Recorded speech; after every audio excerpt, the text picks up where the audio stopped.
जय श्री राधे कृष्णा।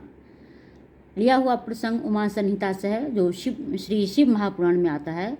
और इसमें किस तरह से पाशुपात शस्त्र, जो शिव जी का प्रमुख शस्त्र है, और वह यह एक पल में संसार को नाश करने या उसका विनष्ट करने में सामर्थ्य रखता है, और जिसे घनघोर तपस्या करके परिश्रम से परशुराम ने उनसे प्राप्त किया और 21 बार पृथ्वी पर से शत्रुओं का सर्वनाश कर दिया, विनाश कर दिया। और किस तरह से श्री कृष्ण ने तपस्या करके सांब नाम के पुत्र की प्राप्ति की, और किस तरह से महादेव को प्रसन्न करके उन्होंने वरदान पाया, और पुनः किस रूप से उन्होंने उमा को प्रसन्न करके उनसे वर प्राप्त की, इसकी जानकारी मैं देने वाली हूँ। तो आप ध्यान से सुने और अवश्य आपको इसका लाभ होगा। पाशुपत्र शस्त्र जो है वह शिव जी का अस्त्र है, और जो पल में संसार को संहार करने की क्षमता रखता है।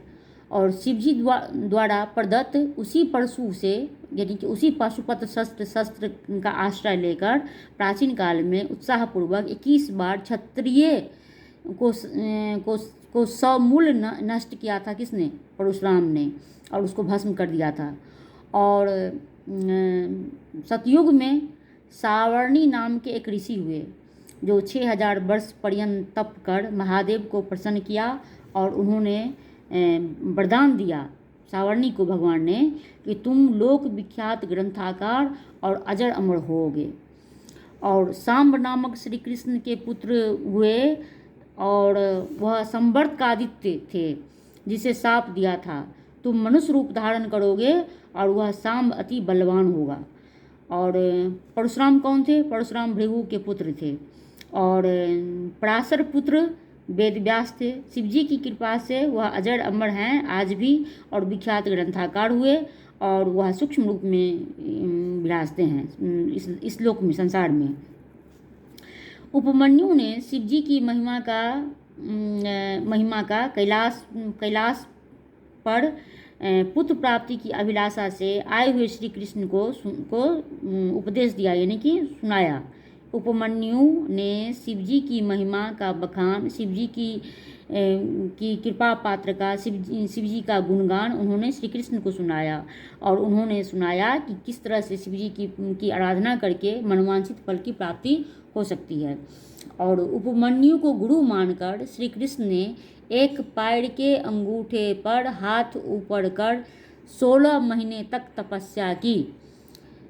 एक पैर के अंगूठे पर और दोनों हाथ को ऊपर कर 16 महीने तक तपस्या की।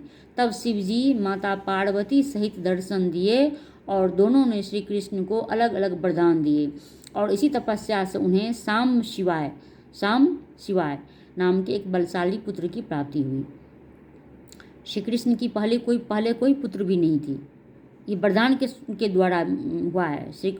आधी अधूरी जानकारी लेकर जो रास के बारे में भ्रम फैलाते हैं, आधी अधूरी जानकारी लेकर जो ये कहते हैं कि उनको 16,000 रानी और रानी थी, और आधी अधूरी जानकारी लेकर जो ये भ्रम फैलाते हैं कि उनके 10,000 पुत्र थे, ये सब वरदान के द्वारा उनको प्राप्त हुए थे। सब वरदान के श्री कृष्ण को जब कोई पुत्र नहीं हुआ, और उनकी जो 16,000 रानियाँ पटरानियाँ थी, वह सब अप्सराएँ थी, जो बद्रिका आश्रम में तपस्या करते हुए जब उन्होंने उनकी तपस्या को भंग करने में वो जो असमर्थ हुई, तो भगवान श्री कृष्ण ने, नारायण भगवान ने उन्हें, बद्री नारायण भगवान ने उन्हें वरदान दिया था कि जब वह द्वापर के अंत में वह कृष्ण बन के आएंगे, तो उन सब के मनोरथ को वह पूरा करेंगे। और उन सबको प्रत्युत्तर देने के लिए भगवान ने अपने उड़ू यानी कि जंघा से उर्वशी को प्रकट किया था, जो उन 16,000 अप्सराओं से अत्यधिक सुंदर थी। और बाद में उन्होंने कहा कि इसे भी अपने साथ स्वर्ग में तुम लोग लेते चली जाओ, और तुम लोगों का मनोरथ मैं द्वापर के अंत में पूरा करूँगा। तो वो सब अप्सराएँ थी, ऐसे समझो आप लोग। जब आधी अधूरी जानकारी लेकर कुछ भी कहीं कोई बोलता है, कुछ लिखता है, ये सब गलत बात है। वरदान से भगवान को भी पुत्र प्राप्ति हुई है। अब देखें, शाम शिव भगवान की आराधना करने से, जो किसी भी भगवान की आराधना करने से, जो बोलते हैं ना कि मन्नत हम मांगते हैं, किसी चीज़ की मनोकामना भगवान के सामने रखते हैं, तो जिस देवी देवता की आराधना करने से आपको जिस पुत्र या पुत्री या संतान की प्राप्ति होती है, तो आप ये समझ लें कि वह उसी देवी देवता का वह बच्चा, वह बालक उसका अंश होता है, वो कोई साधारण नहीं होता है। आप देखना कि उसमें उसी देवी देवता का गुण रहता है, वो ऐसे ही रहेगा। महादेव को जैसे जो से प्राप्त जो संतान होता है वो भोला भाला निश्चल कुछ अलग ही अलबेला होता है। माँ दुर्गा भगवती से जो प्राप्त होता है वो भी कुछ अलग। जिस जिस देवी देवता के मनोरथ से जो संतान की प्राप्ति होती है उसमें उस देवी देवता का अंश अवश्य रहता है। आप अगर गौर करेंगे तो आप निश्चित रूप से उसके अंश को आप पाएंगे उसमें। तो वह बच्चा विशिष्ट होता है, कोई इधर उधर का बच्चा नहीं होता है वो। इस तरह से शाम शिव जो उनको बलशाली पुत्र की प्राप्ति हुई, महादेव शिव की आराधना से हुई, और शाम शिव कोई और नहीं, स्वयं महादेव के अंश थे वो।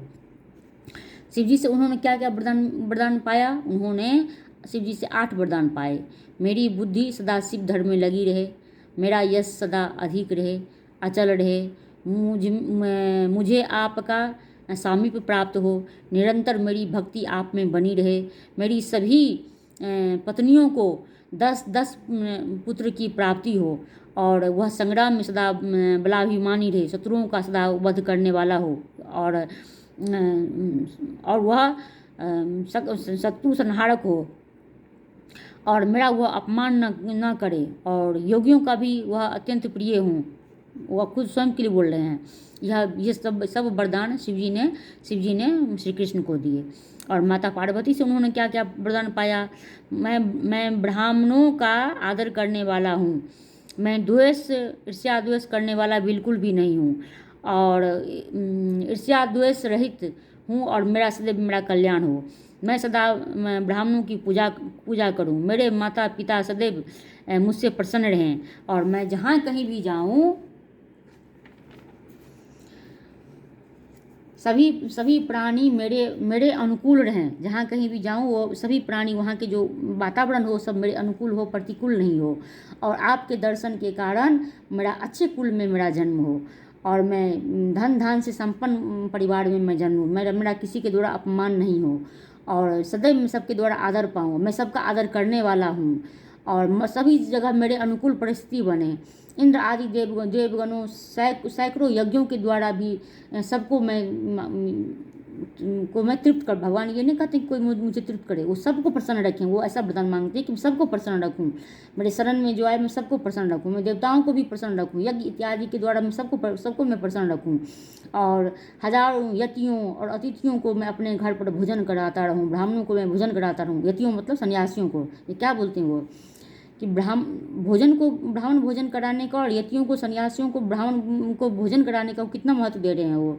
आदर भाव करूँ, मैं सबको दक्षिणा देने वाला हूँ, सबको भोजन कराने वाला हूँ, और यज्ञ करने वाला हूँ। सभी बंधु जन साथ सब मेरे साथ प्रीति से रहे, प्रेम पूर्वक सब रहे, कोई मुझसे लड़ाई झगड़ा नहीं करे, कोई मुझसे द्वेष भाव नहीं रखे, मैं किसी के साथ द्वेष भाव से नहीं रहूँ, सब प्रेम से रहें, और मैं सदा सर्वदा सुखी रहूँ। मैं अपनी हजारों स्त्रियों का सबका मैं प्राण प्रिय बना रहूँ। ये नहीं कि भेदभाव हो, ऐसा कुछ नहीं, सबको मैं बराबर से सबका मुझ में प्रेम हो, और सबको प्रेम भाव से मैं रख पाऊँ, और आपकी कृपा से उनमें मेरी अक्षुण्ण प्रीति रहे।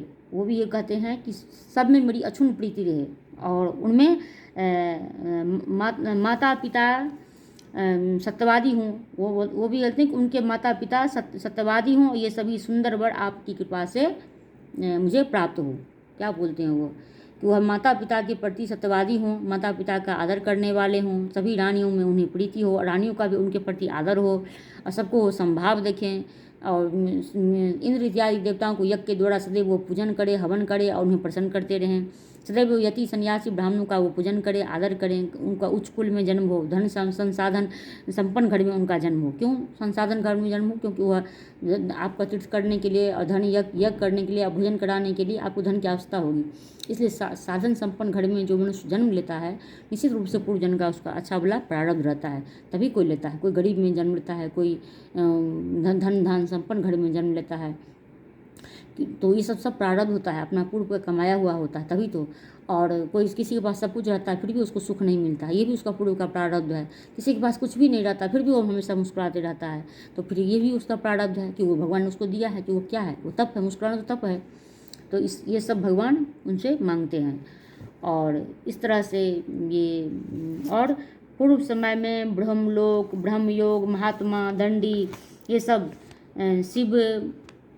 शिवहरनाथ से भगवान को शिवजी ने प्रसन्न किया, और महात्मा दंड के द्वारा गाए गए इस स्तोत्र को सांख्य वेता पारायण करते हैं और मनुष्य के लिए यह दुर्यज्ञ है। यह स्तोत्र और समस्त कामनाओं को पूर्ण करने वाला है।